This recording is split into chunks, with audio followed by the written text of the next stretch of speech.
There's no such thing as work-life balance. There's only life. What we're doing is empowering you to decide how you run your life. When do you fit work in and when do you fit family in? You decide, not us. It's changed everything. Productivity has gone up purely because people are focused on the output, not the presenteeism.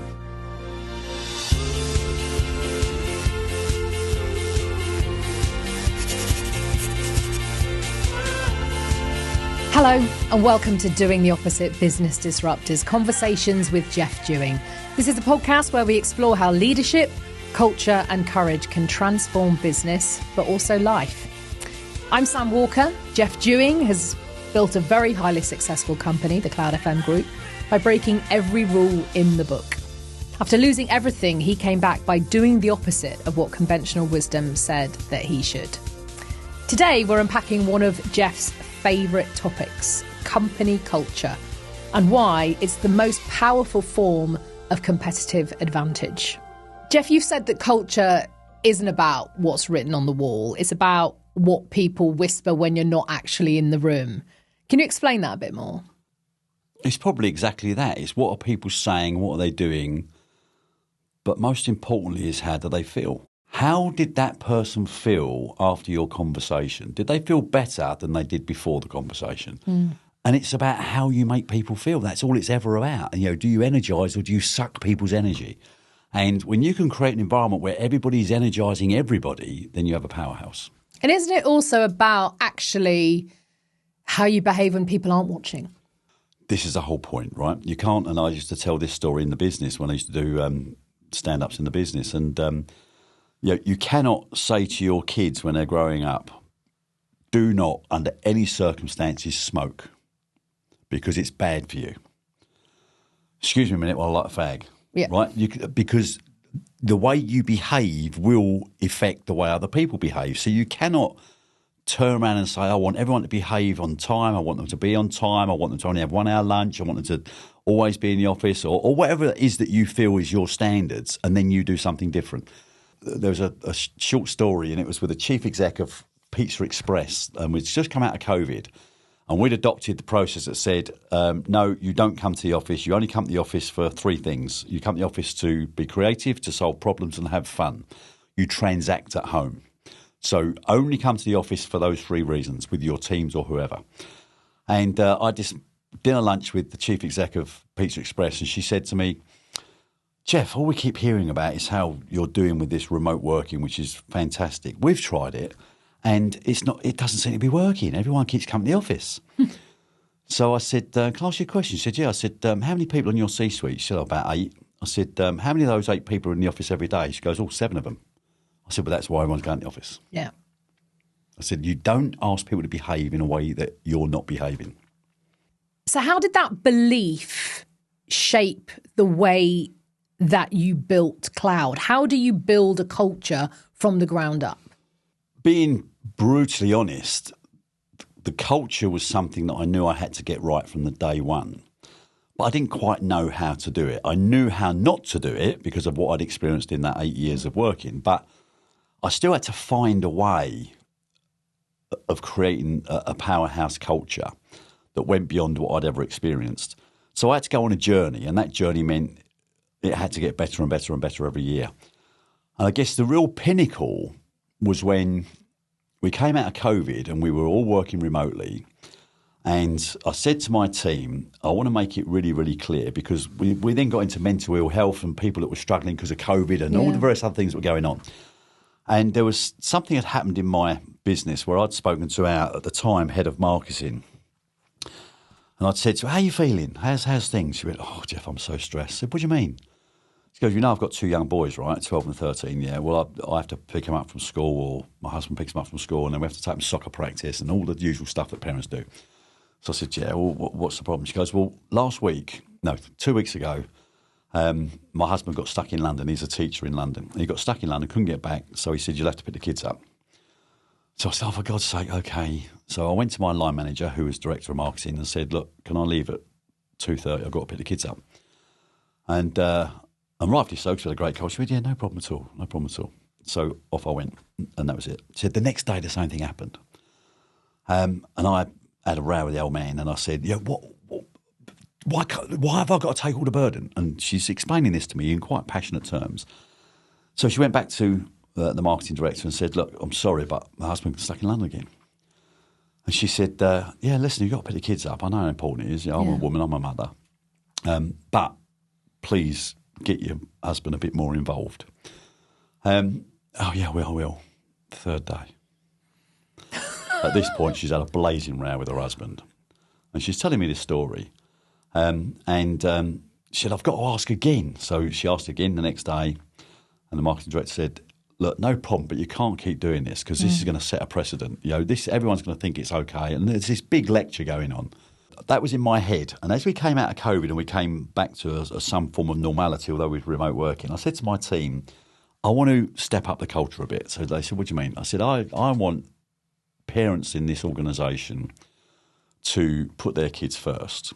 And I'm going to say, no, you put your kids first. You won't be questioned for leaving early to pick your kids up and blah, blah, blah.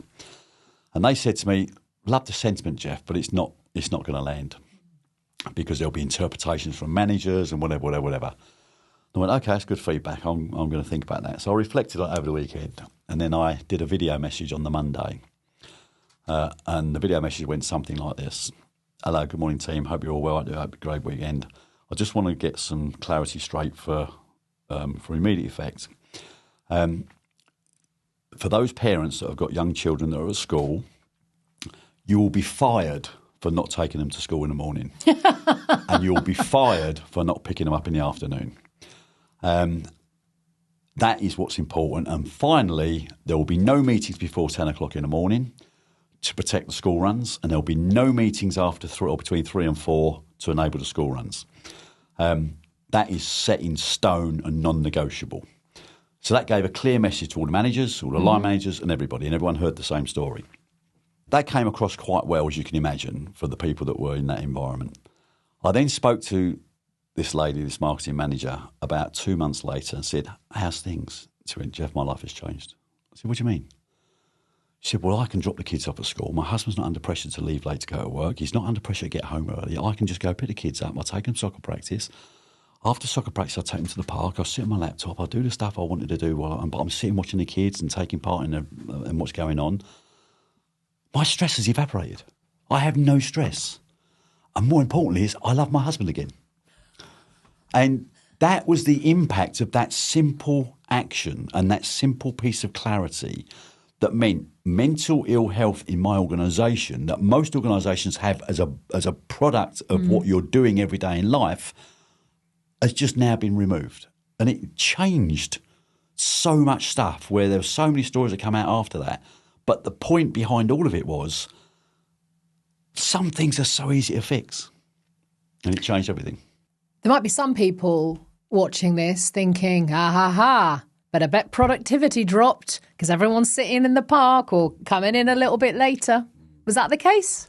No, productivity trebled and has stayed trebled ever since because we've maintained the status quo. Because those people now, what we do is we there's another saying on the wall which we say all the time. There's no such thing as work-life balance. There's only life. What we are doing is empowering you to decide how you run your life. When do you fit work in and when do you fit family in? You decide, not us. If we decide, then you're not controlling your destiny and therefore you'll never be fulfilled. If you decide, you're controlling your destiny.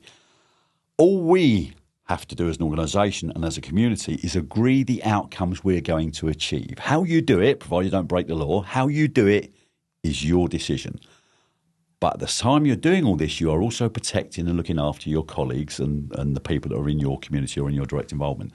So all you have to do is collaborate. You have to stay together, but you decide. I don't decide you've got to be here at 8. I don't decide you leave at 5. That's input-based. We're only worked on output-based. And what's then happened is these people now are now doing what they love as opposed to what they had to do. Yeah.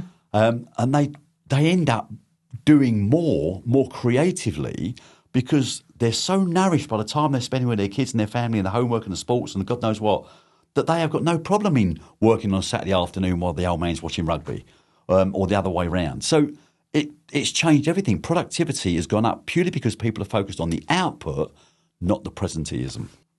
You talked about the fact this was a journey for you. This was something that you have built and then were able to adapt along the way. But in an ideal world, at what point in building a business strategy should you consider the culture you want to nurture? From day one. Because we're back to when I mentioned that I couldn't hold a job down for more than 2 years. Because when you try to create what you think or influence what you think the culture should be in any organisation or any community, if it's not already there, it's like trying to turn a tanker. So you need to set out the store of how you want everybody to behave, but more importantly, how you want them to feel.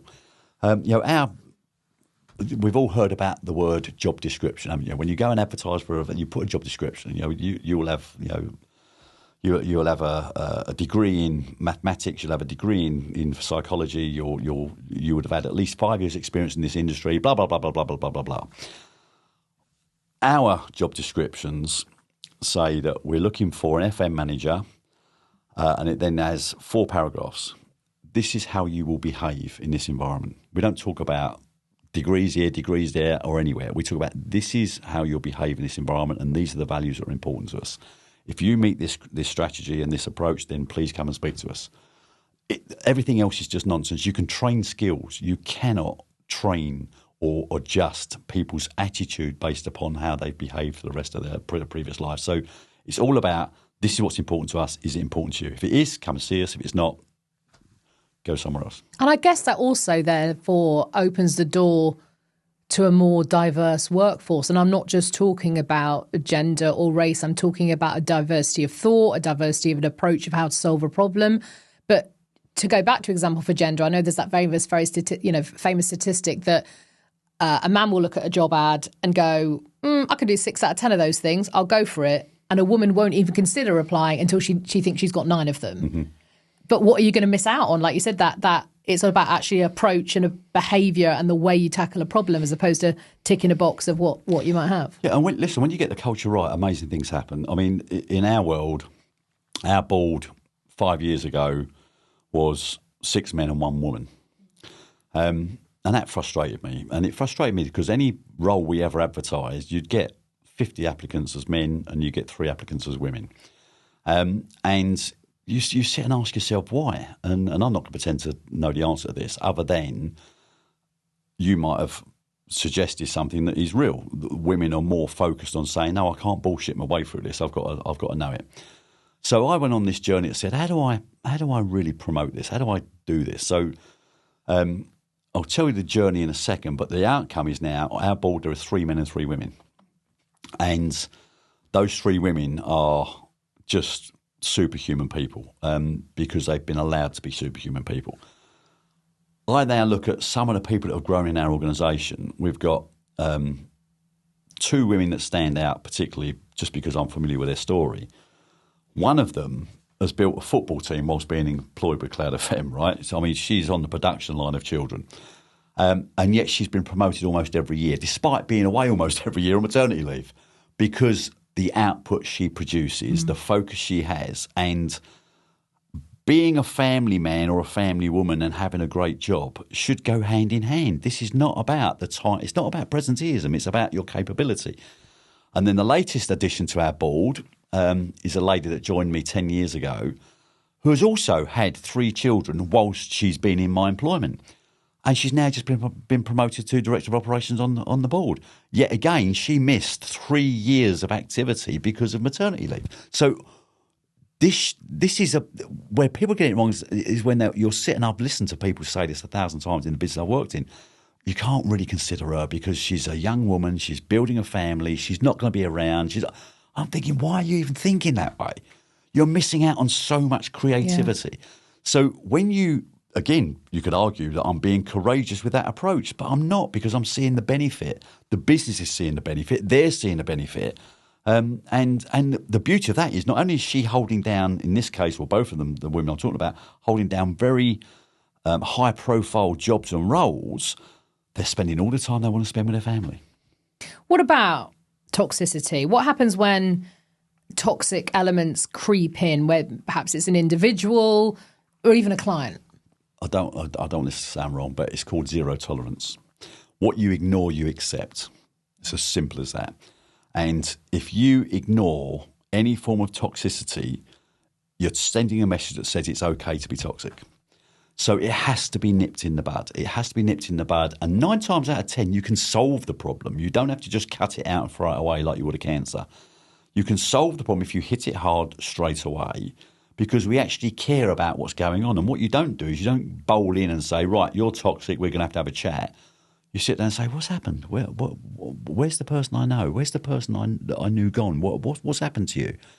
And there's always a reason. There's always a story that they were either frightened to share, didn't know how to share, couldn't articulate, whatever it is. And it comes down to first seek to understand why you're behaving that way rather than I'm just going to cut you out.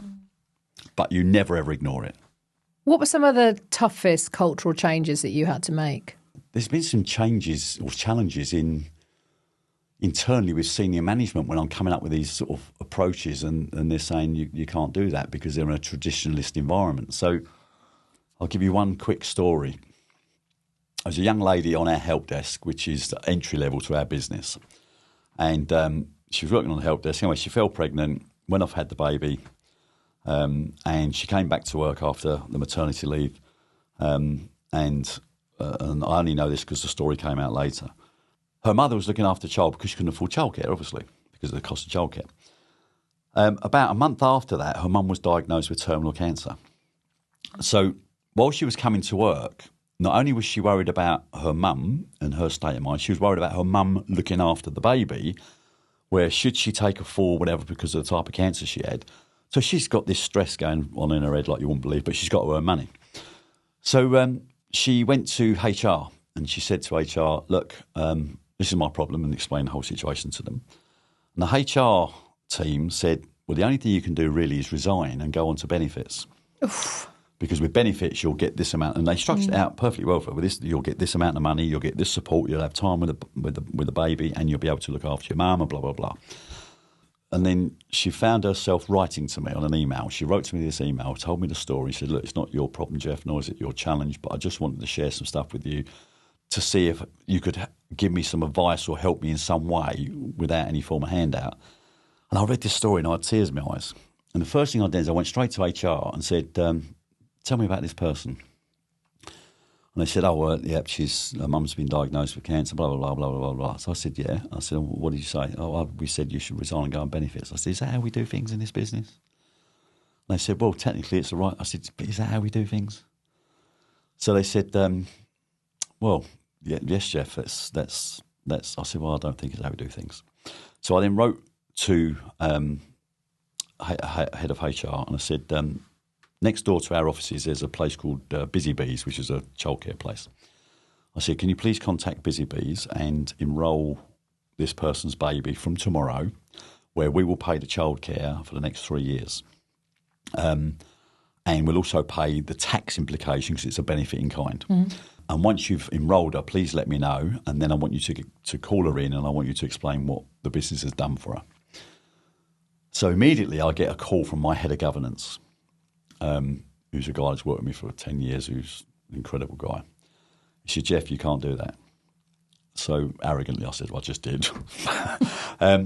So I said, why can't I do it? He said, because you're setting a precedent, Jeff. You know, there's going to be, now what's going to happen is you're going to open up these great big gates where suddenly there's going to be this demand everywhere and, you know, we have to be consistent.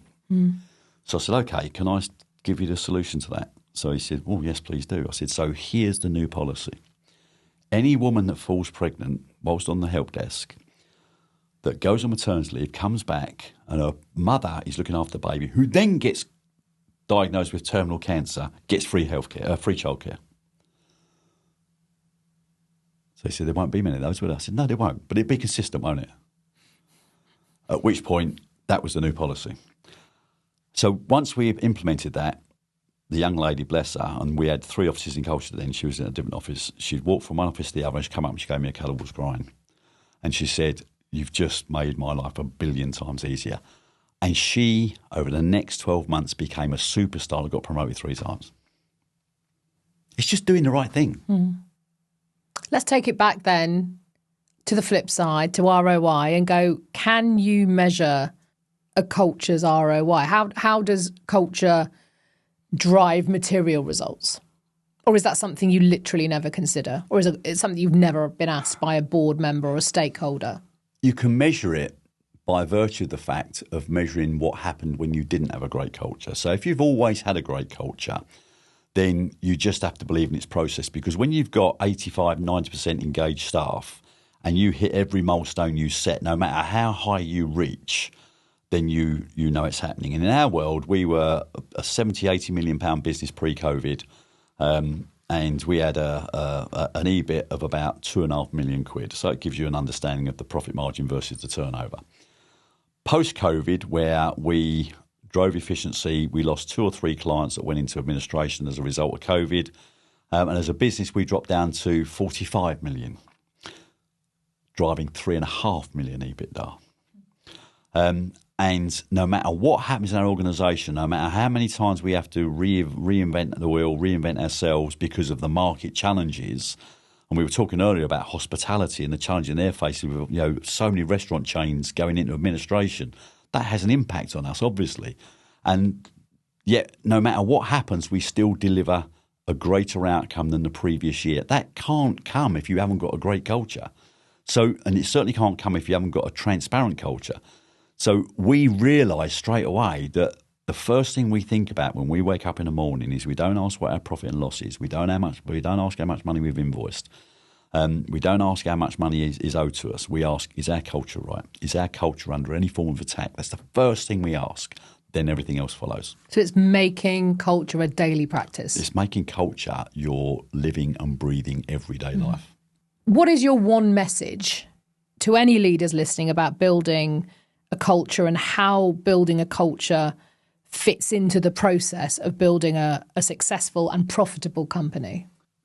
When you have a great culture is creating an opportunity for every person in your community to drive towards what you call the ultimate reason for existence, and that is, people talk about happiness and contentment and stuff.